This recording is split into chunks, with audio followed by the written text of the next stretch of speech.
ভূমিকার দিকে যাচ্ছি না, ভূমিকা ছাড়াই কিছু কথা আমি আপনাদের সামনে বলার চেষ্টা করি। সম্মানিত হাজিরিন, 2024 সালের আজকে ডিসেম্বর মাসের 20 তারিখ। এই বছরটা শেষ হয়ে যাবে, আর মাত্র 10 দিন বাকি আছে। কথা বলেন ঠিক কিনা? মাত্র কয়েকদিন আছে 2024 সাল শেষ হয়ে যাবে, আরেকটা নতুন বর্ষ শুরু হবে।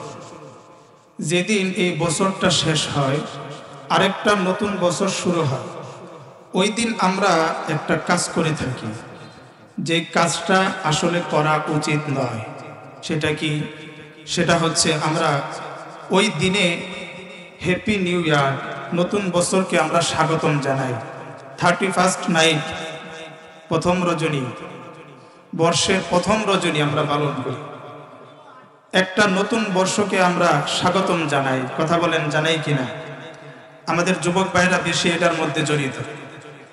আমাদের যুবক ভাই যারা আছে, বিশেষ করে আপনাদেরকে বলবো, আমরা কিন্তু বিশেষ করে এই কাজটার মধ্যে জড়িত। আমরা এটা করে থাকি। আমাদের অঞ্চলগুলোতে দেখা যায়, বিশ্বের প্রায় অনেক দেশেই, যে এই দিবসটাকে পালন করা হয়। রাতের বেলা এমনভাবে আওয়াজ শুরু হয়ে যায় যে আওয়াজ শুনলে মনে হয় যেন কিয়ামতের পূর্বাভাস শুরু হয়ে গেছে। কথা বলেন ঠিক না? এত পরিমাণে আওয়াজ হয় যে আওয়াজ শুনলে মনে হয় কিয়ামত শুরু হচ্ছে মনে হয়। আতশবাজি করে বিভিন্ন এলাকাতে গান বাজনার আয়োজন করে, খাবারের আয়োজন করে। আবার আমাদের মুরব্বী বাবাজিরা তাদের সন্তানদেরকে, তাদের ভাইদেরকে অনেকেই এটা করার জন্য অর্থ দিয়ে সহযোগিতা করে। কথা বলেন ঠিক কিনা? আমার ভাইয়েরা, আমার মুরব্বী বাবাজিরা, যুবক ভাই যারা আছে, তাদেরকে বলতেছি, দেখেন এই যে দিবসটা যে আমরা পালন করতেছি, এই দিবসটা আসলে পালন করা যাবে কিনা?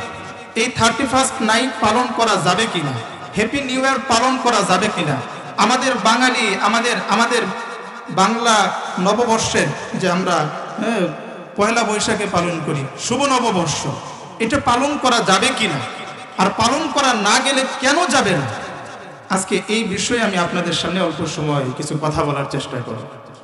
3টা কারণ আমি আপনাদের সামনে উল্লেখ করব, যে 3টা কারণের কারণেই এই দিবসগুলো, happy new year, 31st night, শুভ নববর্ষ, বাংলা নববর্ষ, কোনো কিছুই পালন করা যাবে না। কয়টা কারণ বলবো বলেন?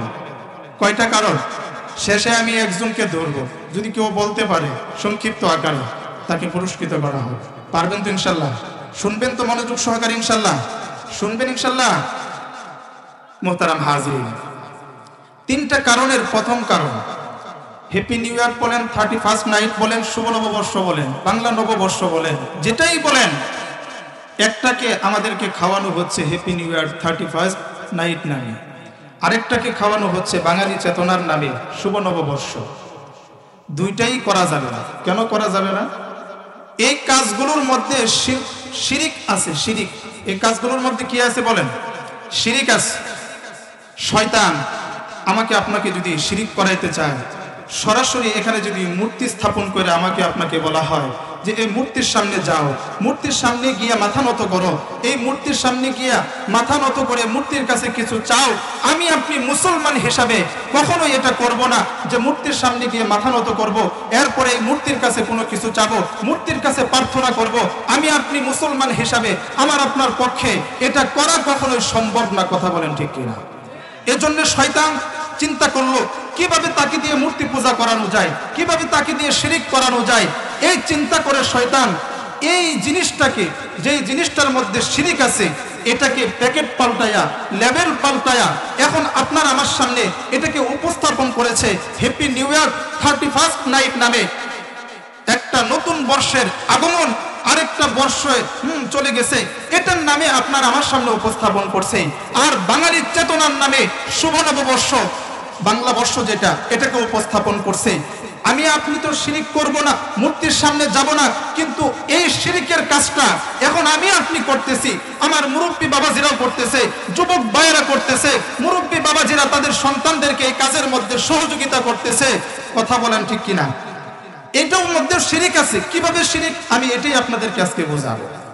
এখন আমরা যদি কথা বলতে চাই মূল কথাগুলো রহস্যগুলো উদ্ঘাটন করতে চায়, অনেকে এটা আবার পছন্দ করে না। অনেকে কয় হুজুর করে একটু বেশি বুঝে, হুজুররা একটু বেশি বুঝে, এজন্য এগুলো দেখতে পারে না। হ্যাপি নিউ ইয়ার দেখতে পারে না, 31st নাইট দেখতে পারে না, বেশি বুঝে, আসলেই বেশি বুঝে। যে বেশি বোঝাটা হুজুররা বুঝতেছে, আমি আশাবাদী এই বেশি বোঝাটা কাল কিয়ামতের দিন কাজে লাগবে। কথা বলেন ঠিক কিনা? যারা বলতেছে হুজুররা বেশি বুঝে, তাদের এই বুঝান্নাটা কাল কিয়ামতের দিন বোঝা হয়ে দাঁড়াবে। কথা বলেন ঠিক কিনা? আমার ভাইয়েরা, একটা ঘটনা মনে পড়ে গেছে, কইতাম নি? বলতাম? কথা কন না তো, শেষ করে দিতাম। একটা ঘটনা মনে পড়ছে, কইতাম নি? মুফিদুত তালিবিন একটা কিতাব আছে, ওই কিতাবের মধ্যে অনেক উদাহরণ উপস্থাপন করা হয়েছে। হুজুররা যে বেশি বুঝে, আসলে বেশি বুঝে। দেখেন ঘটনাটা উপস্থাপন করি, আর পরে দেখেন তুই বেশি বুঝে কিনা। মুফিদুত তালিবিন কিতাবের নাম। অনেক বিষয়ের কিছু উদাহরণ ওই বইয়ের মধ্যে উপস্থাপন করা হয়েছে। এক বাদশা ছিল। বাদশা তার লোকজনের মাধ্যমে রাজ্যের মধ্যে ঘোষণা দিল। কি ঘোষণা? লোকজনকে বাদশা বলল যে রাজ্যের মধ্যে ঘোষণা দিয়ে দাও, রাজ্যের মধ্যে ঘোষণা দিয়ে দাও। কি ঘোষণা দিবা? ঘোষণা দিবা বাদশাকে যদি কেউ নতুন কোনো কথা শোনাইতে পারে, তাহলে বাদশা রাজ্যের অর্ধেকটা তাকে লিখে দিবে। এই ঘোষণা বাদশার লোকেরা রাজ্যের মধ্যে দিয়ে দিল। বাদশা ঘোষণা দিল তার লোকজনের মাধ্যমে, যে বাদশা ঘোষণা দিয়েছে বাদশাকে যদি কেউ নতুন কোনো কথা শোনাইতে পারে, তাহলে বাদশা তার রাজ্যের অর্ধেকটা তাকে দিয়ে দিবে। বাদশার কথা অনুযায়ী বাদশার লোকেরা রাজ্যের মধ্যে ঘোষণা দিয়ে দিল যে বাদশা বলছে বাদশাকে যদি নতুন কোনো কথা কেউ শোনাইতে পারে, তাহলে বাদশা রাজ্যের অর্ধেকটা তাকে দিয়ে দিবে। রাজ্যের মধ্যে এই কথাটা প্রচার হয়ে গেল। বাদশা দিন তারিখ ঠিক করলেন, যেই দিন বাদশাকে নতুন কথা শোনানো হবে। বাদশা দিন তারিখ ঠিক করার পর লোকজন সকাল থেকে একত্রিত হতে শুরু করলো। লোকজন অনেক জমা হয়ে গেল। সকাল থেকে একজন করে বাদশাকে ওই নতুন কথা শোনায়া রাজ্যের অর্ধেক নেওয়ার জন্য পরিকল্পনা করতে শুরু করলো। অনেক মানুষ জমা হয়ে গেছে। এবার রাজ্যের মধ্যে কিছু মানুষ আছে তেল মারুন না, আছে না নাই? আছে না নাই? কিছু মানুষ আছে তেল মারুন না।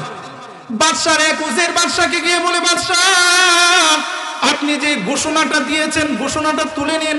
কেন তুলে নিব? বাদশা বলে।